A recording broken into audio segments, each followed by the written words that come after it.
Hi friends.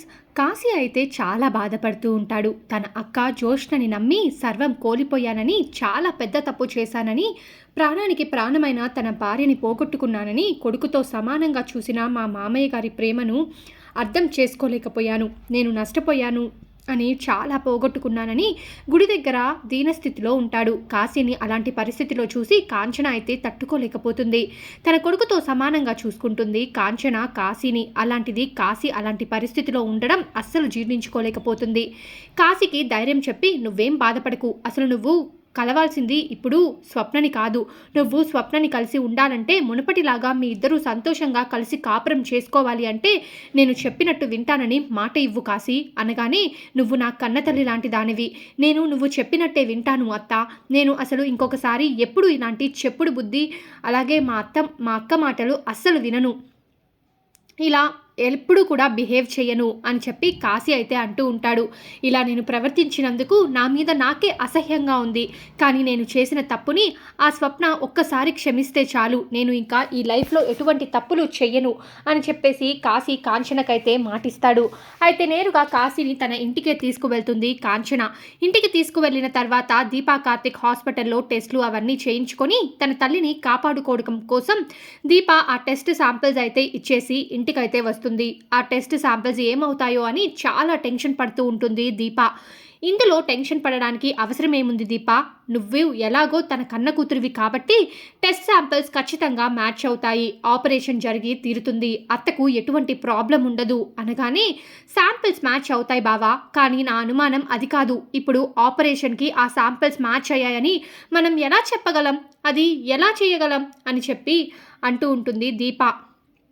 అందరికీ ఈ విషయాన్ని మనం ఎలా చెప్పగలమో చెప్పు. నిజానికి ఇప్పుడు ఆ టెస్ట్ శాంపిల్స్ మ్యాచ్ అయ్యాయి, కానీ జోష్న తన కూతురు అని అమ్మ ఇంకా నాన్న అనుకుంటున్నారు. ఇంట్లో అందరూ కూడా జోష్న ఇంటి వారసురాలని నమ్ముతున్నారు. కానీ జోష్న తన కూతురు కాదని తెలిస్తే అమ్మ తట్టుకోగలుగుతుందా? ఈ టైంలో తను కూతురు జోష్న కాదు అంటే అమ్మ ఎలా ఫీల్ అవుతుందో అని నాకు భయంగా ఉంది బావా. నిజానికి అమ్మను కాపాడుకోవాలని నాకు ఉంది. జోష్న తన కన్న కూతురు కాదు, నేనే తన కన్న కూతురునని చెప్పాలనున్నా అసలు అమ్మకి చెప్పలేను. అమ్మని గుండెకు హత్తుకోవాలని చాలా ఆశగా ఉంది బావా, కానీ నా కోరిక నెరవేరదు. ఒకవేళ నా కోరిక నెరవేరేలా అంటే అమ్మ మానసికంగా బాధపడాలి. ఈ విషయం అమ్మకి తెలియకూడదు బావా అని చెప్పి దీప అనగానే, అదేంటి దీప అలా అంటావు, ఇన్నాళ్ళ నుంచి మనం ఎదురు చూస్తుంది దీనికోసమే కదా, అయినా అతన్ని కాపాడుకొని నువ్వే తన కన్న కూతురునని చెప్పడానికే కదా మనం ఇదంతా ప్రయత్నం చేసింది అని చెప్పి కార్తిక్ అనగానే, మనం కాపాడుకుందాం బావా, అమ్మని కాపాడుకుందాం, ఆ తర్వాత అసలు నిజం చెబుదాము అంటూ దీప అయితే కార్తిక్ను ఒప్పిస్తుంది. కానీ కార్తిక్ ఈ విషయంలో దీప ఎందుకు ఇలా చేస్తుందో అర్థం కాదు. ఎంత చెప్పినా కూడా దీప వినకపోవడంతో ఇక ఈ విషయంలో దీప అయితే కార్తిక్కి నచ్చదు. ఎందుకంటే ఆ నిజాలు బయటపడాల్సిన రోజు వచ్చేసరికి తన తల్లి తట్టుకుందో లేదో అన్న బాధతో, దిగులుతో దీప అలా వెనకడుగు వేయడం తట్టుకోలేకపోతున్నాడు కార్తిక్. సరే ఏం జరుగుతుందో చూద్దాం అని చెప్పేసి కార్తిక్ అయితే అలాగే ఉండిపోతాడు. అలా వాళ్ళ మాట్లాడుకుంటున్న సమయంలో కార్తిక్ దీప అలా డల్గా కూర్చున్నారు. కాశీని చూసి ఒక్కసారిగా కార్తిక్ అయితే షాక్ అవుతాడు. కాశీ ఏమైపోయావు, అసలు ఇన్నాళ్ళు ఏమైపోయావు, ఇంట్లో ఉన్న సమస్యల వల్ల నేను నిన్ను పట్టించుకోలేకపోయాను, అత్తకి ఏమవుతుందో అని అత్త ఆరోగ్య విషయంలో దృష్టి పెట్టుకొని నేను నిన్ను మర్చిపోయాను, అయినా నువ్వేంటి కాశీ ఇలా అయిపోయావు, అయినా అసలు ఏంటి పిచ్చోడిలాగా అలా మారిపోయావు అని కార్తిక్ అయితే అంటూ ఉంటాడు. ఇక దీప అయితే కాశీని సొంత తమ్ముడిలాగా అనుకొని కాశీ దగ్గరకు వెళ్ళి, ఏంటి కాశీ, ఏంటి ఇలా అయిపోయావు, అసలు ఈ అవతారం ఏంటి, ఎందుకు ఇలా అయిపోయావు కాశీ అంటూ చాలా బాధపడుతుంది దీప. అక్క నన్ను క్షమించు అక్క, నువ్వు నిజంగా నన్ను సొంత అక్క కన్నా ఎక్కువగా చూశావు, కానీ నేను జోష్న అక్క మాటలు నమ్మాను, నేను జోష్న అక్కకి సహాయం చేశాను, నన్ను క్షమించండి అని చెప్పి ప్రాధేయపడుతూ ఉంటాడు కాశీ. కానీ తనకి నేను ఎంత సహాయం చేసినా కూడా నన్ను ఇప్పుడు పట్టించుకోవడం లేదు.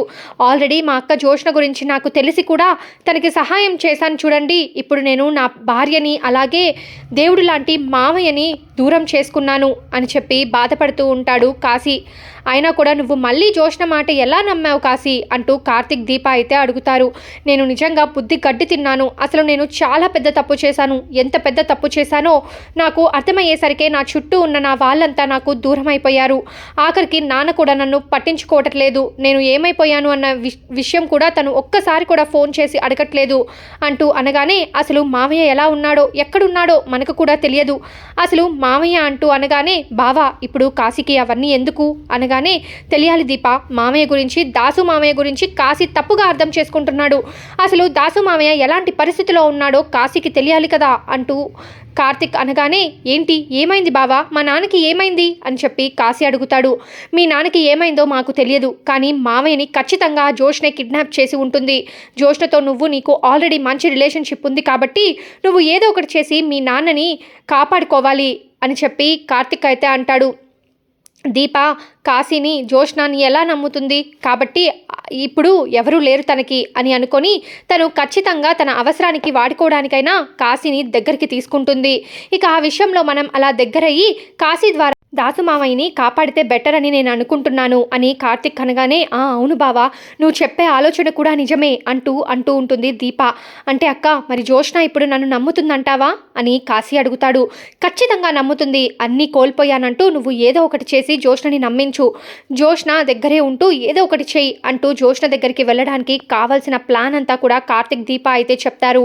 ఇక వెంటనే కాశీ జోష్న దగ్గరికి వెళ్తాడు. అక్క, నేను నిన్ను వెంటనే కలవాలి అంటూ అనగానే, ఏంటి వీడు నన్ను కలవడానికి ఎందుకు వస్తున్నాడు, డబ్బులు ఏమైనా కావాలేమో అంటూ, సరే వెళ్ళి చూద్దాం, అయినా వీడు కూడా నాకు అవసరమేలే, ఒక పక్కన పడి ఉంటాడు, వీడి అవసరం ఏంటో చిన్న చిన్న అవసరాలు నేను తీరిస్తే నాకు కావాల్సినప్పుడు బాగా ఉపయోగపడేటట్టు చేయొచ్చు, సెంటిమెంట్ ఉపయోగిస్తే అట్లా పడుంటాడు అని చెప్పి జోష్న అయితే తన మనసులో అనుకుంటుంది. ఇక అప్పుడే జోష్నకి మళ్ళీ కాల్ అయితే వస్తూ ఉంటుంది దాసు నుంచి. ఏంట్రా మళ్ళీ నాకెందుకు ఫోన్ చేశారు, డబ్బులు ఏమైనా కావాలా, ఎన్నిసార్లు నీ డబ్బులు అడుగుతారా అని చెప్పి రౌడీలతో అయితే జోష్న మాట్లాడుతూ ఉంటుంది. ఇక అప్పుడే ఆ టైంకి ఇక కాశీ అయితే అక్కడికి వస్తాడు. అలా మాట్లాడుతున్న సమయంలో కాశీ వచ్చేస్తాడు కదా. కాశీ వచ్చి వాళ్ళిద్దరి మాటలు మొత్తం ట్రాన్స్లేషన్ మొత్తం కూడా వినేస్తాడు. చూడు నానా, నువ్వు ఎంత అనుకున్నా దీపను నా నుంచి కాపాడలేవు, అలాగే నిన్ను నా నుంచి ఎవరూ కాపాడలేరు. నువ్వు ఎక్కడున్నావో తెలియక బావా దీప పిచ్చి వాళ్ళలాగా తిరుగుతూ ఉన్నారు. నువ్వు ఎక్కడున్నావన్న విషయం నాకు తప్ప ఇంకెవ్వరికి తెలియదు, కాబట్టి నువ్వు నా నుంచి అస్సలు తప్పించుకోలేవు. అలాగే నువ్వు చూస్తూ ఉండు, దీపను ఈ భూమి మీద లేకుండా చేస్తాను. దీపే ఆ ఇంటి వారసురాలు అన్న సాక్ష్యాన్ని నేను లేకుండా చేస్తాను. నువ్వు నన్ను ఏమీ చేయలేవు అని చెప్పి జోష్న అయితే దాసుతో మాట్లాడుతూ ఉంటుంది. దీపని ముందు నాశనం చేసిన తర్వాత నీ దగ్గరికి వస్తాను, నన్ను వారసురాలిగా అంటే నేనే ఆ ఇంటి వారసురాలినని నమ్మేలాగా అందరికీ చేస్తాను. అలాగే నేను అసలైన వారసురాలు కాదు అన్న సాక్ష్యం నీతోనే ఈ భూమి మీద లేకుండా చేస్తాను. నువ్వు చనిపోతే భూమి మీద ఈ విషయం ఎవ్వరికీ కూడా తెలియదు.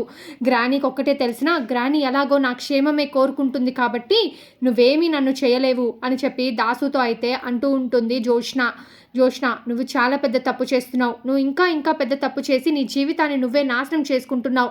నా మాట విను, నువ్వు అసలు వారసురాలు కాదు అన్న విషయం అందరితో చెప్పేసేయి అని చెప్పి దాసు అయితే జోష్నతో అంటూ ఉంటాడు. నేను అసలు వారసురాలు కాదని ఇంట్లో వాళ్ళందరితో చెప్పేయాలా, ఏం మాట్లాడుతున్నా, అసలు కాశీ కానీ వాడుకొని నేను ఇంత పెద్ద తప్పు చేశాను, అయినా కూడా నువ్వు నా గురించి చెప్పలేకపోయావు. దానికి కారణం సాక్ష్యం లేకపోవడం. నేను ఏం చేసినా సాక్ష్యం లేకుండా చేస్తాను, నన్ను ఎవరు ఆపలేరు, అలాగే దీప చావకుండా కూడా ఎవరు ఆపలేరు అంటూ దీప చావ గురించి మాట్లాడుతూ ఉంటుంది. అంతలోనే కాశీ వచ్చినట్టు అలికిడి వినిపించగానే, నేను మళ్ళీ చేస్తాను నానా అని చెప్పి కాల్ అయితే కట్ చేసేస్తుంది జోష్న. ఈ దీపను ఎలా కాపాడుకోవాలి, కార్తిక్తో నేను వెంటనే ఎలాగైనా మాట్లాడాలి అంటే, ఈ జోష్న నిజమైన వారసురాలు కాదా, సుమిత్ర దశరథుల కూతురు కాదా, ఇన్ని రోజులు కావాలనే నాటకం ఆడుతుందా, దాసుని నాన్న అంటుందంటే ఈమె నా సొంత అక్క అయినా కూడా నా మీద ఇన్ని కుట్రలు కుతంత్రాలు చేస్తుందా, తినకి మనుషులు మానవత్వాలు విలువలు ఏమీ తెలియదు, ఎంతసేపటికి తన స్వార్థమే చూసుకుంటుంది. అందుకే బావా ఇలా తనని ఎక్కడ పెట్టాలో అక్కడ పెట్టింది. దీపక్క ఇంటి వారసురాలా, సుమిత్ర అలాగే దశరథుల కూతురా, ఈ విషయం అందరికీ తెలిసి కూడా ఎవరూ తెలియకుండా మౌనంగా ఉంటున్నారు. అయినా నేను ఈ ఈ జోష్న కోసం మా నాన్నని అపార్థం చేసుకున్నాను, అనరాని మాటలు అన్నాను, నాకు ఇలాగే జరగాలి అని చెప్పి వెంటనే ఈ విషయాన్ని ఎలా అయినా సరే కార్తిక్ బావతో చెప్పాలి అని చెప్పి అనుకుంటూ ఉంటాడు కాశీ. ఇక వెంటనే కార్తిక్ దగ్గరికి వెళ్తాడు. బావా, నేను నీకు ఒక విషయం చెప్పాలి, చాలా అర్జెంట్ విషయం అని అంటూ ఉంటే, ఇప్పుడు కాదు కాశీ, నేను చాలా ఇంపార్టెంట్ పని మీద బయటికి వెళ్తున్నాను. కొన్ని శాంపిల్స్ ఇచ్చాం కదా డాక్టర్కి, అత్తయ్య గారి గురించి, వాటి గురించి డాక్టర్ గారు కొన్ని విషయాలు చెప్తానన్నారు. సో ఇప్పుడు వెంటనే హాస్పిటల్కి వెళ్ళాలి, నేను వెళ్ళేసి వచ్చి నీతో మాట్లాడనా అని చెప్పి కాశీ అయితే కార్తిక్తో చెప్తాడు. ఇక అలా వెళ్ళిపోవడంతో కాశీ, అయ్యో నేను చాలా ఇంపార్టెంట్ విషయం చెప్పాలనుకున్నానే, నా మాటలు పట్టించుకోకుండా కార్తిక్ బావ తొందరగా వెళ్ళిపోయాడు, ఇప్పుడు ఏం చేయాలి అని అనుకుంటూ ఇక జోష్నతోనే మాట్లాడతాను, ఈ విషయం గురించి జోష్నతోనే చర్చిస్తాను అని కోపంగా ఆవేశంగా జోష్న దగ్గరికి వెళ్తాడు. ఇక కాశీని చూసిన జోష్న యాక్షన్ అయితే స్టార్ట్ చేస్తుంది.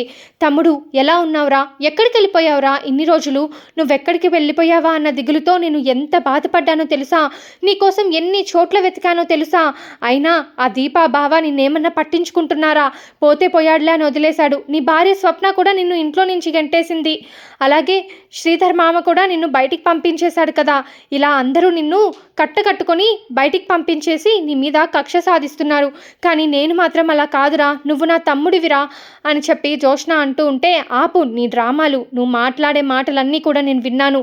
మా నాన్న దాసు ఎక్కడా, నా కాదు మన నాన్న దాసు ఎక్కడా అని చెప్పి కాశీ అనగానే ఇక జోష్న షాక్ అయిపోతుంది.